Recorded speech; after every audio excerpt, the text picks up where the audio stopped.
Hello my people, mwaramutse, nanje naramutse ndameze neza, namwe nizere ko mwaramutse impore kandi mumeze neza.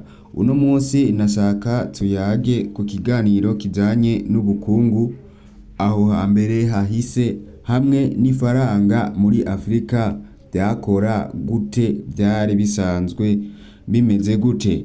Je tugiye kubana mwa kino kiganiro, nitwa Tuyisenge Charite nk'ibisanzwe, ndabahaye ikaze. Reka duhere kw'ifaranga aho hambere hahise muri Afrika. Imbere y'ifaranga ry'impapuro n'ivyuma mu gihe ca kera, abantu ntibakoresha ibicapo by'amafaranga nk'ubu. Bari bafise uburyo bacuruzanyako ibintu biciye mu buryo bwo guhanahana ibintu. Nk'akarorero, ari ukuntu wasanga nk'ubu nka wewe ufise ibigori, ubundi nawe akaba afise impuzu, mugaca mugereranya agaciro izo mpuzu zimaze, ugaca uraba n'ibigori uwo muha uburyo bwoba bingana, kugira ngo ntihaze kubamwo uwidoga ngo we ngo wampenze canke ngo uriya ngo wamuhenze, ku buryo mwese mwahana bivanye n'ubwumvikane mwaba mwiriraniye mwebwe nyene ubwanyu.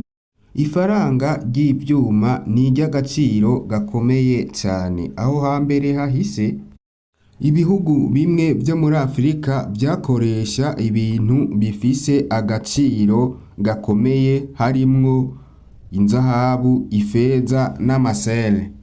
Ku bantu batazi amasere, ni inkokora z'ibikoko byo mu mazi, nibyo bita amashere, bagaca babikoresha nk'uko ryaba ari nk'ifaranga. Kwinjira kw'ifaranga ry'abakoroni muri Afrika byagenze gute?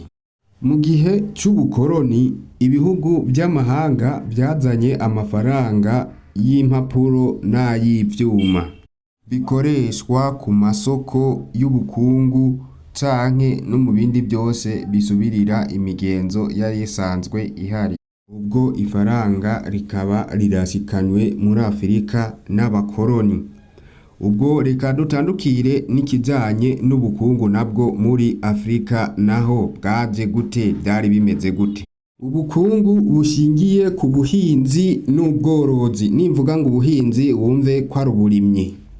Ati bimeze gute?